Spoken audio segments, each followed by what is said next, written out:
Hello, Phil, can you hear? Oh, Phil, hi, can you hear okay? Can. Hello. Good, excellent, good.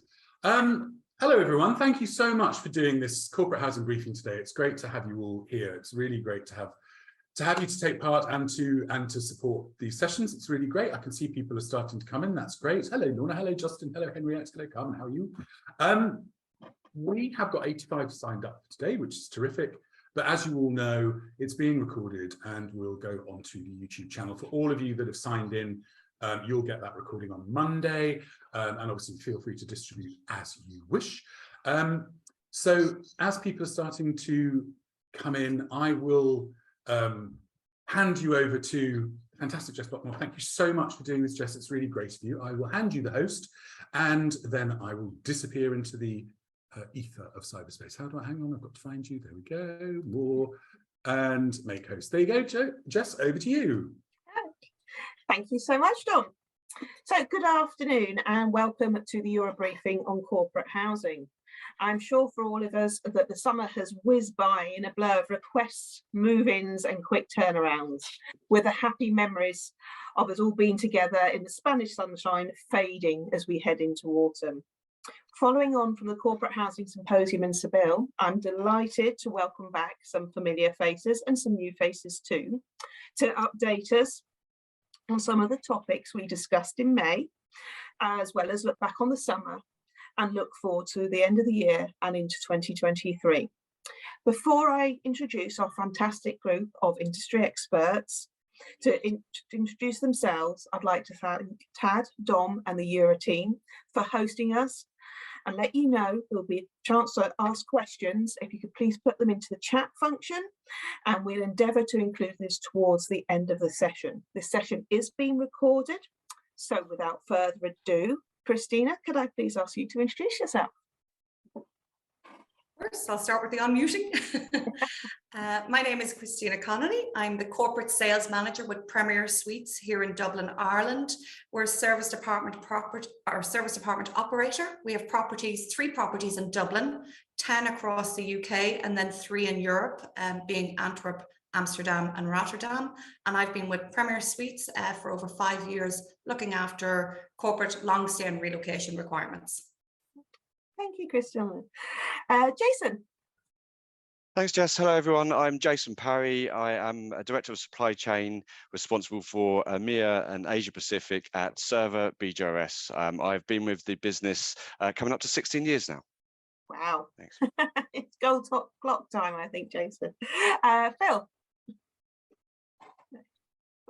I'm mute as well. Hi everyone, Phil Stapleton, Managing Director over here at Situ, a global corporate housing company based down in sunny Devon and with offices in Europe and India. And thanks for having us on. Thanks so much, Phil. And Rob. Afternoon, I'm Robert Sumner from Cheval Collection. We're a luxury service provider in London, Edinburgh and soon to be Dubai. I look after all things temporary housing and relocation. And Sally. Hi everyone, good afternoon from Edinburgh. Yeah, thank you for inviting me, Jess, Doorworks and Euro team to this webinar. I'm Director of Destiny Scotland. I also sit on the advisory board for ASAP. So our head office is in Edinburgh. We have service departments in Edinburgh and Glasgow. 17 different locations and about 170 apartments in total. Thank you, Sally. And last but not least, our Vidak. So I'm Vidak Glavinic. I'm a supply chain manager at Wellworks Living for EMEA region. Thank you, everybody. As you can see, we've got a selection of suppliers, RMCs and agencies within our panel. So what I really wanted to maybe first look at was, what was your biggest challenge through the summer? And I'm going to put this question to all of us because we've all been coming at it at slightly different angles. So maybe, Jason, I could start with you. Yep, sure, thanks. Right, so high level, it's probably what you'd expect. Obviously, cost. serious challenge as sort of inflation, utilities kick in, the cost of the units, the nightly rates, the placement of Russian nationals and Ukrainian nationals, and the onward effect. That's certainly been a certainly here in EMEA, but I would say global challenge for us. And of course, availability in key markets with rush requests. Again, I think those three are probably the three key pillars that stand out for me. Yeah, no, it's been interesting times this summer. So I think on that note, I will pop to Christina, because I know Dublin has been an absolute hotbed of lack of availability. So yes, I suppose Jason mentioned it. What I would say would be the challenge for me in the Dublin market, and also anyone that's dealing with the Dublin market, would probably be availability. We've seen unprecedented level of demand this year. When we met back in Seville, I would have said it was an issue. I suppose it kicked up another gear in terms of demand for long stay and relocation requirements into Dublin. And I feel I've spent a summer of saying no room at the inn, sorry. And yeah, it's just been a real challenge for anyone trying to place and trying to offer and accommodate as many people as we can. Lead-in time has been 6 to 8 weeks, which you've never seen before. And I would say occupancy for service apartment market is probably up at about 95%. And that's really, certainly for our 3 properties, 90% of that is long stay. And in between, you're just filling gaps with any kind of short stay, but really it's just trying to cater and accommodate as much of that long stay demand as we can. So availability, which is a blessing, but also a challenge to deal with it as well. Yeah, and I think we've also had the knock-on effect of people needing to extend because the shipment delays and so while we have temporary housing is a challenge, permanent housing is also a challenge in Dublin, and so it's a knock-on effect there, that while you're dealing with new requests, yes, you're dealing with extension requests as well from in-house guests, and you're just trying to see what you can do and juggle and play the jigsaw puzzle game of who can fit where. So interesting. It's been fun. And Phil, obviously coming in from an agency perspective. I mean, yeah, echoing really what's been said. I think availability remains tough across markets such as Dublin, Berlin, Munich, Zurich, London to some degree. I think it's been difficult to have to explain also, of course, the price increases. I think, that's, nobody likes to see that. Budgets are always of utmost importance, and a difficult time. But I think I think you just said, Christina, that booking window is really extended out, which feels old school to me. Like it feels like it's been shortening and shortening and shortening for a long time, and now it's kind of really people are having to make those plans further out again, but then doesn't always jive with whether people need extensions because of the long-term houses. So there's compressing factors on both ends, I think. But interesting time. Yeah, it's certainly been tough, I think, for all of us. I mean, obviously, everyone's saying availability. This is with obviously the volume of all the sort of built-up demand we've had, and then obviously the reduction of stock. Sally, would you say the ASAP members are basically echoing exactly what we're saying here at the moment? Yeah, absolutely, Jess. I've had a meeting quite recently, and we were talking about the challenges over this year, particularly post sort of COVID recovery, and it is staff with recruitment actually was one of the top things that everyone was very kind of exhausted with, I think is a good word, because it was this constant juggle of wearing several hats. I think in whatever company you're in, because whether it was a case of firing, rehiring for some companies, with no choice with COVID, or just trying to go from 0 to 100 overnight, which I think we felt when everything kind of reopened. That was actually the key thing that came out, was obviously the things that you've been saying already with limited availability and rising costs. Although we've been 95% full in most cases that you've mentioned, the profit margin has been squeezed so much because of the rising costs.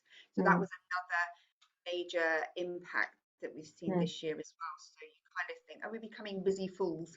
Yeah. You know, so much busier, but we're not making more money. It just seems to be that particular crisis this year, anyway. Yeah, no, it's a fine balance, isn't it? Yeah. So, and Rob, when we're looking at staffing, I know you guys have been recruiting quite heavily. Have you come up with any ingenious plans to recruit more people, or are you just finding the same as everyone? I think everyone's finding that difficult, and we're doing our best. We're still operating at pretty full capacities, much like everyone else. Availability is tough.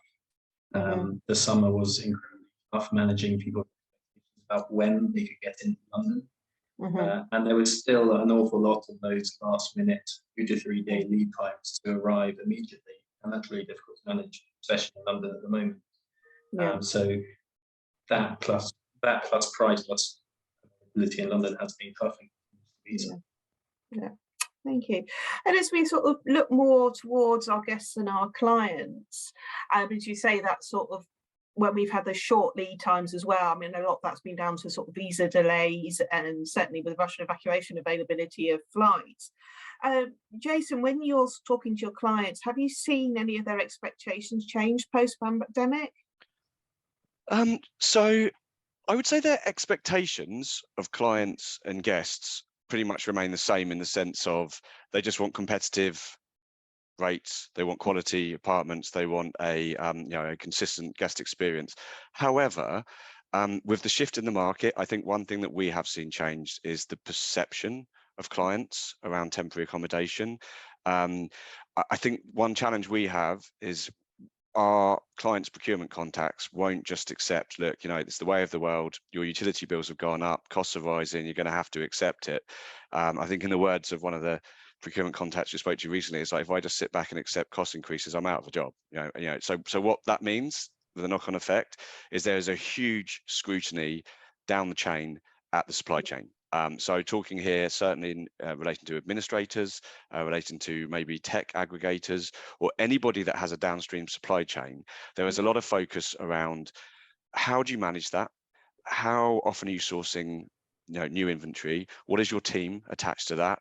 What are you doing in key markets? Are you looking at out-the-box solutions?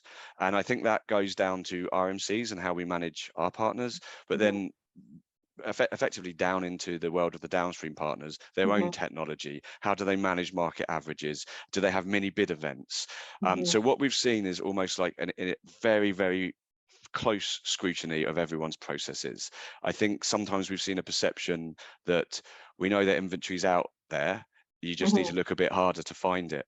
And it's interesting hearing Christina talk about the 95% occupancy. There are numbers attached to some of these, but I think very often the perception is, hang on, are you looking hard enough? Are we pushing you to look hard enough? Or are you just relying on the same old inventory you had in 2017 and the availability is low? So it's been a tough one for us. I think there's a lot where we have to justify numbers, data, what we're doing, who we're speaking to, how inventory is being progressed. And I would say that perception and that shift is probably been where the focus is right now.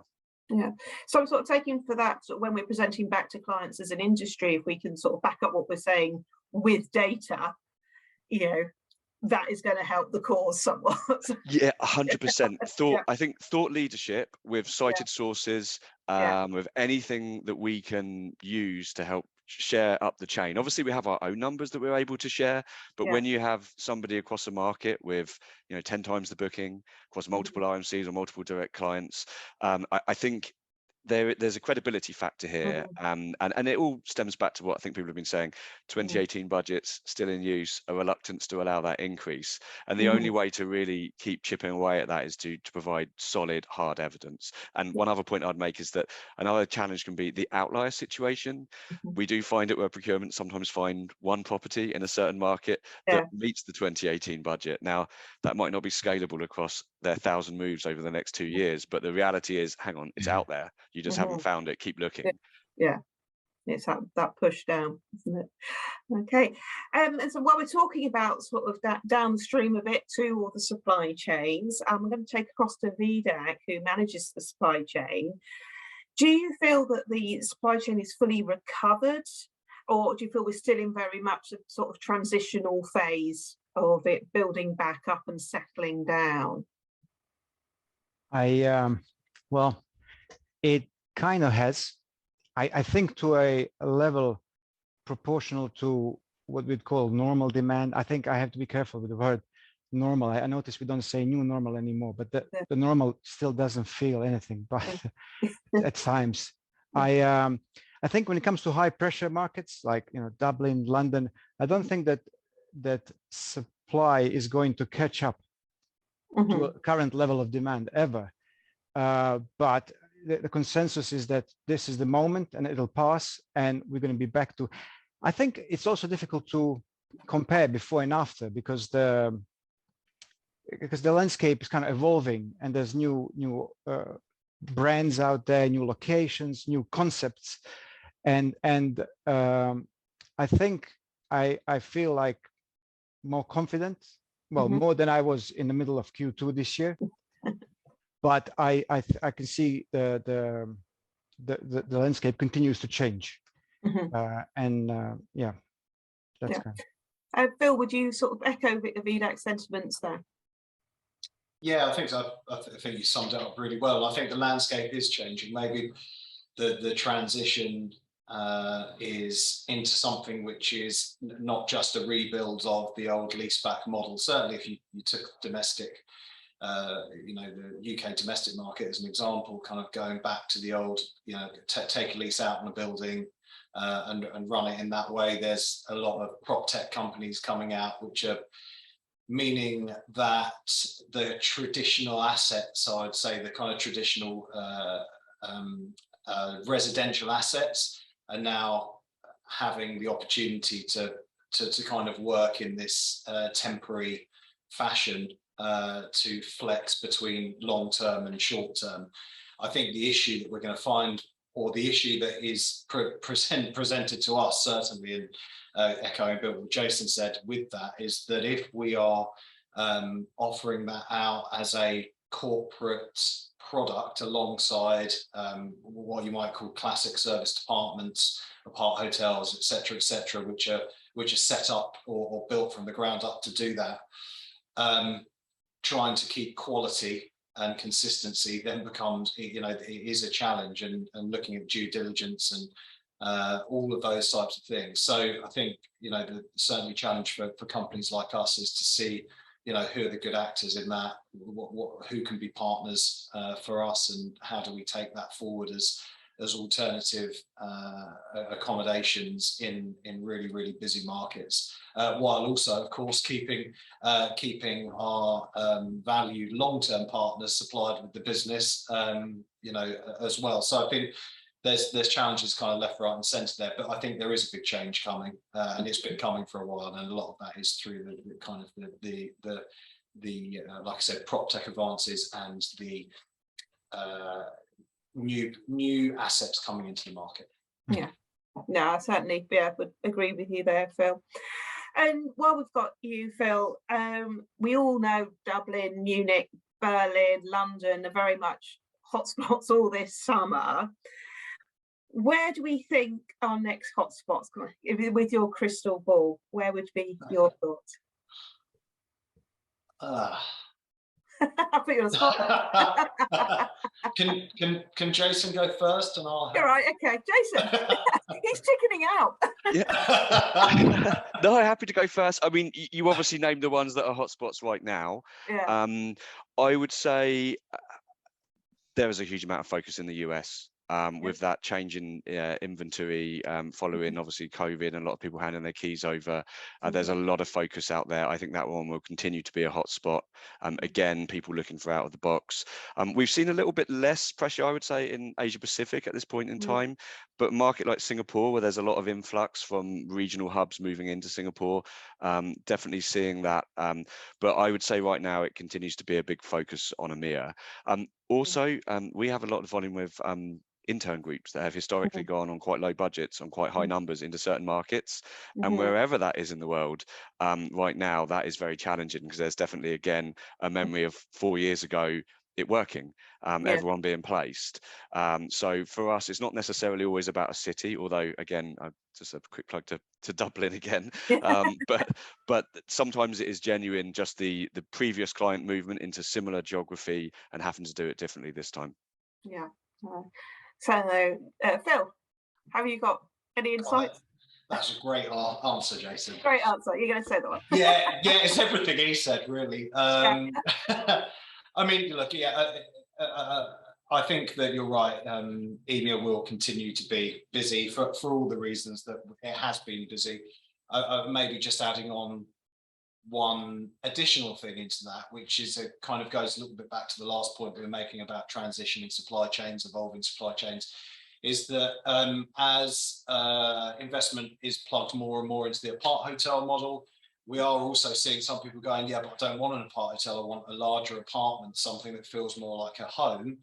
So what we, for all those suppliers and operators out there, I think just having that right mix of large enough units, as well as the apart hotels, which are absolutely brilliant, and we need all of that, but it's we don't want too much to transition into just one type, where space becomes kind of the space is reduced and reduced, because I think there needs to be a mix. So that could create pressure as we go into next year with some of the projects that I'm seeing on the horizon, with the the builds that are coming out the ground for opening next year. So spaces remains an important thing.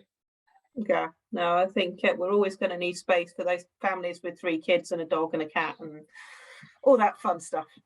Yeah, as we sort of talk about these new providers, and while people that are probably on this call are maybe working for companies that are having new buildings coming in, obviously sustainability is this huge thing for our industry, and we are all working together to make ourselves more sustainable and more accountable. Sally, with your ASAP hat on, I know you guys are building programs together. Could you share a bit more with everybody on the call? Yeah, absolutely. So just background, I suppose, to all that. I mean, coming out of COVID and all the things that we've been discussing, all the challenges, our industry has been the hardest hit, and sustainability is not just about our industry, but because we were the hardest hit, I think we've all tried to focus in on what big changes we can make, with still having a lot of other challenges to overcome as well. So I personally have found it very overwhelming. So it's been a pleasure to be sort of part of the ASAP and join the journey to try and sort of get my head around it and share best practices and collaborate, which I think is what ASAP is all about. It's about the community and bringing people together and sharing those ideas. So on top of all the sustainability challenges, which some people have made some great headway in, and I'm one of them that is way behind. Probably we're a very small company, and I think a lot of large organizations are in that luxury position of having sustainability managers, ambassadors, departments even, we've I think if you've got that in place, then working with and collaborating with people that already made those leaps and bounds forward can be really helpful to everyone else. So the ASAP Join the Journey is really a lovely community of how you can learn some very small steps to make some big changes. And the larger the organization, the bigger impact as well that you can make. What I was going to mention actually is I was reading an article only yesterday, and then I had a conversation today, and it was quite powerful, where the conversation was around a very large organization of no names mentioned, and they have a sustainability department, and they have things delivered to their office weekly: fruit, milk, probably some of you the same. And the amount of what's delivered has unchanged since pre-COVID. and yet they've not got 30 people in the office. They've got 1 or 2 in the office per week, and yet that has remained unchanged. So the amount of waste is unbelievable. And this is a very large global organization. So the article I was reading yesterday, ironically, was that Europe actually has more waste than consumption, which is also quite a scary stat. And it was just ironic that I had this conversation with a very large global organization at the same time. So it just points out that although that's a quite a simple thing to change, but if a big organization is to make those small changes, the impact it can have is huge. And and I think that's the message really, is don't be overwhelmed by, oh my God, I can't do everything because I don't have the resource or the capability, the knowledge. But they've had some really great speakers as well, joined from green tourism to Green Gauge. So there's always some great speakers and people from current members that are sharing what they've done to date. So I would definitely encourage anyone that hasn't been part of the Join the Journey to join that. There is another call next month on the 12th of October, and Jess, I can either share that with you or I can pop that into the chat to be able to register. Well, thank you. Now, I think it's so important that we're all sharing, and certainly what I'm hearing from clients, it's not that you're completely green, but you're trying to make a difference. When you're sort of managing the supply chains and how people have been accredited, Vidak, how are we looking to the supply chain to come back to us on the sustainability items? So when it comes to sustainability and Dwellworx as an organization, we're well underway on our journey to sustainability. I'm not saying that we are close to the goal, but we are early adopter of sustainability into our policies, into our processes. And when it comes to scope 1 and 2 emissions, our goal is to reduce our greenhouse gases by 50% by 2030. Our next ESG impact report is due in I think January next year. But I think for this conversation and relevant to our supply chain, I think it's scope 3 emissions that are of interest.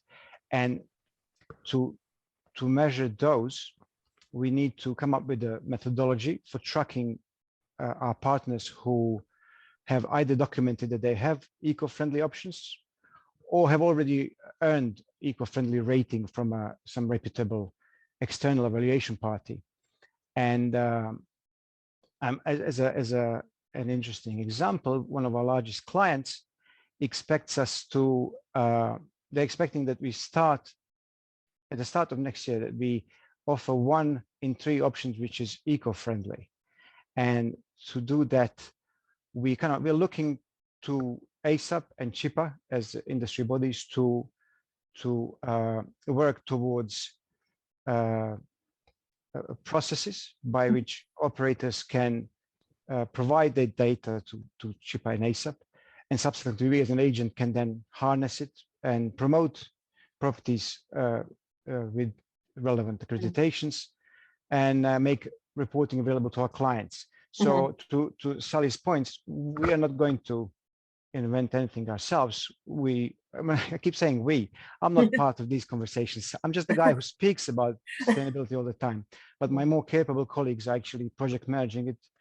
And Debbie Woodley, VP of Supply Chain, is co-chairing a work group with CHIPA, who are then who meet as a forum and are kind of collating and curating a library of resources to be made available to all of our community, and also to kind of formalize reporting so that we wouldn't have to report different data sets to different clients.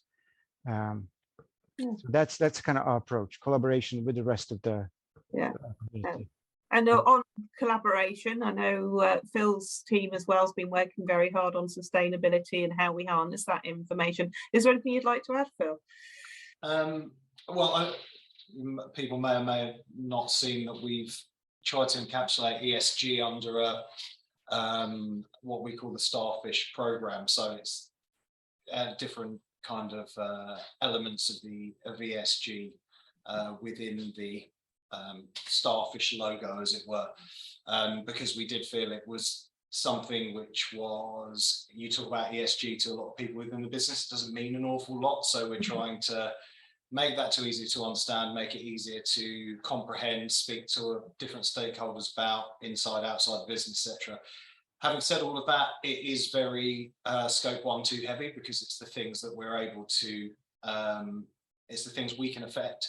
So we still feel really proud of that. We're actually, we kind of say, kind of do what you can, because I think there can be a lot of, we're thinking about it, we want to do something, we just don't know where to start, and it seems like a bit of a long journey. So we're saying, well, let's take these different elements of sustainability, different elements of ESG generally, and let's look at them, let's split it up, and let's just start doing something. But I think, as Vivek just said, in terms of when it comes to the scope 3, that's the big challenge, and what we're really conscious of is not having a situation where we're going out to all of our great partners all around the world and saying, hey, here's this lovely easy to complete 10-page sustainability questionnaire for you, and then other esteemed peers are also doing the same thing, and we're all kind of bombarding you with all this stuff for you to fill out, for us all to go away and hold it up to our clients. No one wins here if we don't get this right. So I think there's some great collaboration going on with CHPA, with ASAP, with some stuff that is also being also kind of being brought forward. And yeah, I think that we're, as an industry, there's loads of really great intent, and I think if we can keep that momentum going forward into next year, there's going to be some good stuff coming out at the back of it. But I think everybody is also quite open that there's work to do. So we've all got to kind of get on with it, and as I say, collaborate as best we can. Yeah. Now, I think certainly if we all communicate, we all collaborate, we're going to push that change that we're all looking for. So thank you guys for your thoughts on that. So let's start moving towards Q4. Rob, how's things looking for Q4? You've still got no room at the inn? We're busy. Demand is incredible. The number of inquiries for London, I can't end of it at the moment, which is quite impressive. There's still a lot of last minute arrivals coming through, which is challenging. And there's lots of changes within the housing market in London. Landlords are significantly increasing rents, and that's pushing back into temporary housing. So it's interesting to see what's going to happen over the next kind of 3 to 6 months in London. Availability is still a big issue going forward. Yeah. How that balances out. Yeah. And you're finding that on mine and Sally's side of the border as well? Edinburgh's a little bit lighter, but it's still a busy city. Yeah. But your side of the border is a lot easier than London, I've got to say at the moment. Yeah, it's a little bit quieter. And Christina, are you seeing things slowing down at all in Dublin, or are you still feeling you have the same challenges as we move towards the end of the year? Yeah, it hasn't slowed down. I'm sorry to pass on the message. Availability is still an issue. I suppose September, October would have been traditionally busy months anyway for relocation, and when we're already full from July for September, October, those moves have been pushed, then delayed into arriving later in October into November. So that has continued. We have companies that are delayed due to visa issues, as you've mentioned. So, there's moves that are still hoping to come in Q4.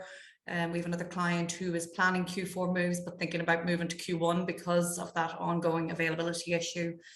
Our next availability across our 3 properties is early November for a long stay apartment. So that alone is showing that October is pretty much full except for gaps. And so that's really going to continue at the moment. And permanent housing will continue to be a challenge for the Dublin market as well. Yeah, I think it's challenges from all areas, I think, for Dublin. And I'm going to ask you all to look into your crystal ball. I know everyone loves this question. You know, where are we going to start? What trends are we thinking we're going to see next year? You know, what are our headwinds? Jason, if I could possibly pass that question to you. Yeah, sure. So I think there's definitely uncertainty. There's been a lot of talk about late and rush bookings. I think we have this situation here where there's been a volume spike. There's been 2 years of shutdown. There's a lot of clients that have made significant decisions about their businesses. So there's some really large group moves going on across the globe, you know, office sites shifting, stretching over years. But on the other hand, you have obviously all the recession being talked about, all the increase in the rate. So you have this situation of like, is it going to be a quiet next year? Is it going to be, you know, the forecasting? I'm glad I'm not a finance guy because it must be a nightmare to try and work out numbers ahead. Now, I think the downstream impact will be uncertainty. And I do suspect it will continue to see a lot of rush bookings. I get the feeling that sometimes our GM teams, global mobility teams in the client side, are getting less heads up of some of the moves as they come through, and certainly on individual moves, which is really sort of spiking down. And that means that effectively, certainly from our standpoint as an RMC, it will often mean that we have to look for, again, solutions with maybe with DSPs outside of temp living or rotations, things that maybe are a lot of additional work if there was just a unit available. So I think we're bracing ourselves for uncertainty. And again, yeah, I think that's probably the key areas from our side. Yeah. Okay. And Phil, what would you see in your crystal ball? Yeah, I mean, it is. I think, as Jay said, it's such a hard question to answer because it feels like maybe if we all just don't watch the news, then we can just get on with life and never worry about all the stuff that gets beamed into our homes on a daily basis, because it feels like we kind of finish one thing and then there's something else around the corner. So, you know, I just feel that we are going to try to keep positivity up, not talk ourselves into a horrendous recession, which, you know, it sometimes feels like a possibility rather than whether it's going to happen or not. And yeah, it's kind of the trends. I think it's again, as I said before, there's just going to be some really interesting products coming through, maybe reflecting some of that uncertainty and the way that people want to use the assets they've got to answer the questions that you know, kind of a more reactionary workforce requires, and looking at how long stay and short stay can kind of intermingle or work together in one particular asset. So I think there's, yeah, it's going to be interesting, but yeah, I can't predict anything. No, I think if we take the point earlier Jason was making about having data to back things up, maybe we should listen to our data and not the news, because I know we're sort of hearing about turndowns, but then we haven't got anything to reflect it at the moment. So let's hope that it keeps on going the way it is. Sally, is there anything you would sort of like to add to what you would be seeing or ASAP seeing into next year? Yeah, I mean, it's you know, looking really positive. I'd say if only we did have the crystal ball, but I think what we've seen over the last couple of years with sorry to speak a bit sort of Scotland centric for a sec, but because the short-term let legislation that's been brewing for quite a number of years, and now we're right in the middle of it here, which will extend obviously to the rest of the UK. We've seen the commercial bed space just shift. So you've had maybe pre-pandemic 24,000, say, individual sort of Airbnb type listings. That's dwindled down to about 4,000. So the stock out there now is less. So people are So the demand's there, but from not just from a relocation point of view, if your distribution has changed because it had to over the last couple of years, as was mentioned as well, then we're just full with like different kinds of clients, maybe. So, and again, because of COVID, what we may have been 2 or 3 buildings stronger by now, it's everything was put on hold. So we'll probably be 2 or 3 buildings strong again in a year or two. So from my perspective, it's kind of, I think things are going to be positive. We've been very full. We've got new projects on the go and the demand is there. So I'm going to remain highly optimistic. That's very like, yes, no, like optimism. And talking of optimism and positivity, I'm going to ask everybody the same question. What do you feel was positive as we've come out of this tough time? And I'm going to start with Vida because you're my top left at the moment. So positive coming out of this time. Yeah. Not like positive about future. I mean, we survived, so that's kind of a plus. My mind keeps going to like to that crystal ball, and I'm going to probably echo what Phil and Jason were saying, but like there's I guess one word is uncertainty. So I'm kind of mixed between excitement and anxiety. I don't know which one it is, but like there seem to be opportunities ahead of us. Like there's these new exciting companies and lots of investment into corporate housing all over the place. There's a manufacturing renaissance and I'm talking about companies kind of bringing manufacturing previously offshored, bringing back into Central and Eastern Europe. So that's something to look forward to or worry about, because am I going to find apartments in those places, unpronounceable places, and I have to look up on Google Maps. But at the same time, I hear people talk about recession and obviously there's still war going on in Europe. So yeah, mixed feelings about that. I mean, sorry, the question was, coming out of this time, how what's positive? And I think it is just, I witnessed the resilience of our partners, of people operating housing, and that they're innovative, brave people sticking their neck out and kind of feeling grateful for their partnership and just this is kind of the most positive experience for me, that we weathered the storm together. Yeah, no, I agree with that. Christina?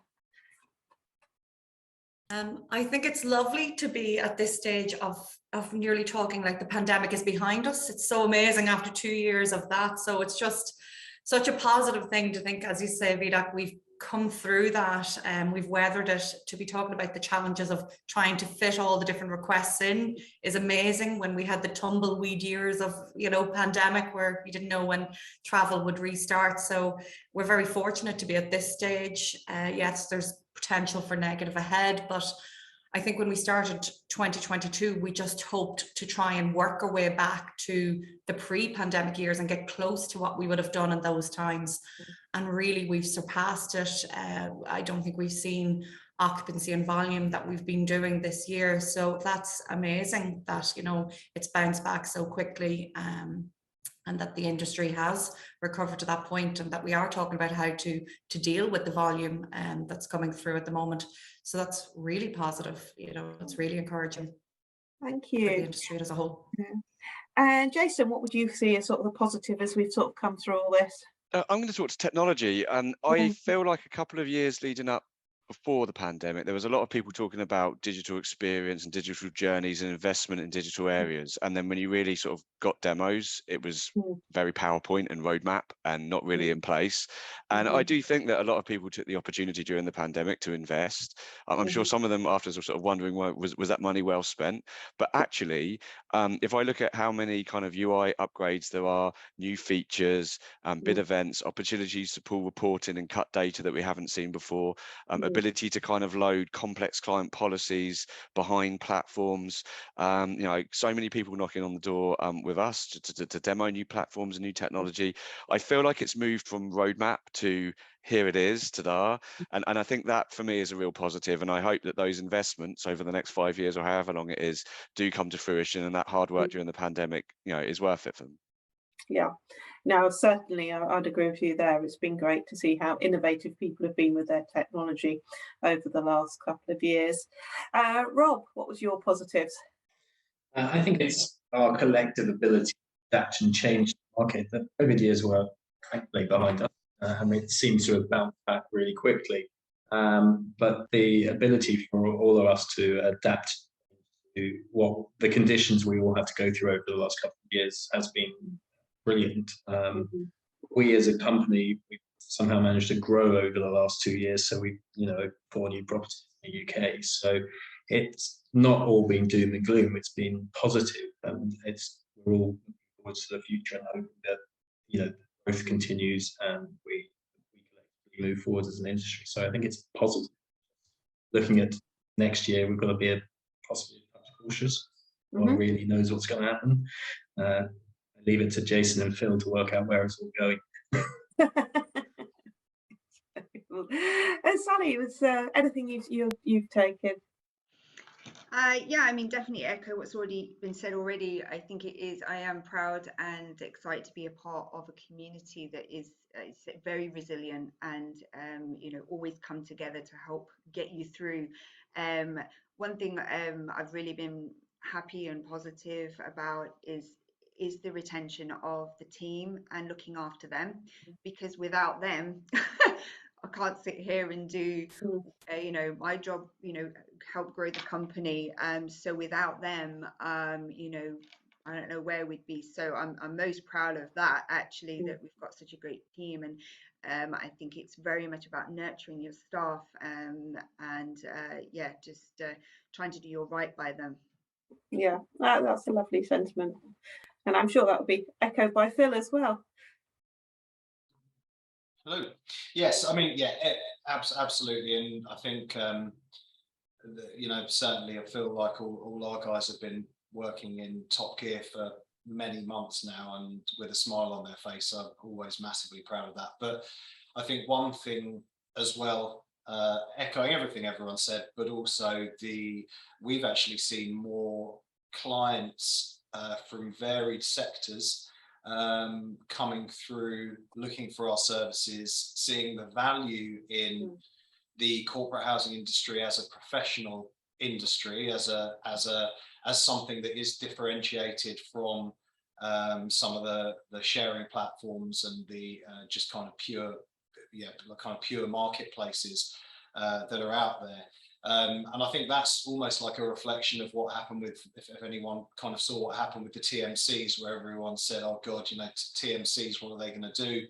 Well, they've had a huge bounce back, and we've got partners in that space, or the kind of flip side of the coin to the mobility space. But it's interesting to see that corporates are seeing the value in having a partner who can look after them during those tough times, which we had over the last couple of years, can help them, can consult, can manage, can provide some of that reporting Jason mentioned, can really kind of be that professional voice. And like I said, it's wonderful to see that hopefully we will continue on that journey where companies are seeing the value of what corporate housing is as a professionalized product, not just as a kind of someone's kind of spare apartment, or some of the other things that you did kind of banded around. So that's been certainly one of the positives. We have seen an uptick in new people coming through that maybe weren't before,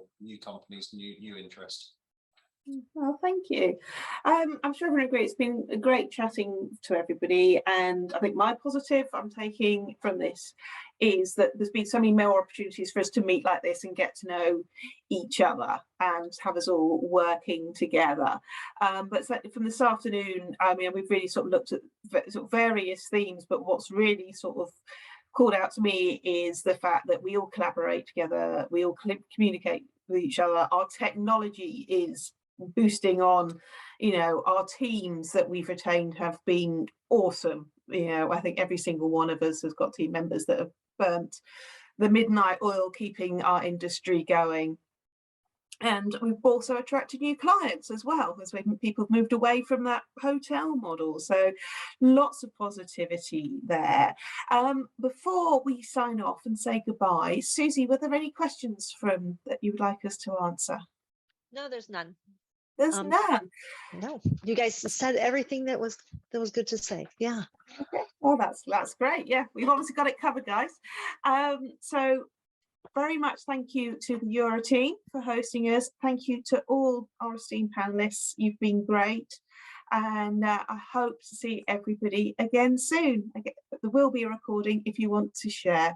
Dom, have you got some final words? Just thank you to everybody. That was really fascinating. I'm glad to hear such positivity, even though, you know, like you say, we can't predict the future, but it was fantastic for you to have had a go. So thank you so much, everyone. And thank you, Jess. That was terrific. Right, I will, guys, take care. it will be recorded soon. See you soon, everybody. Bye. Bye. Take care. Bye-bye. Bye.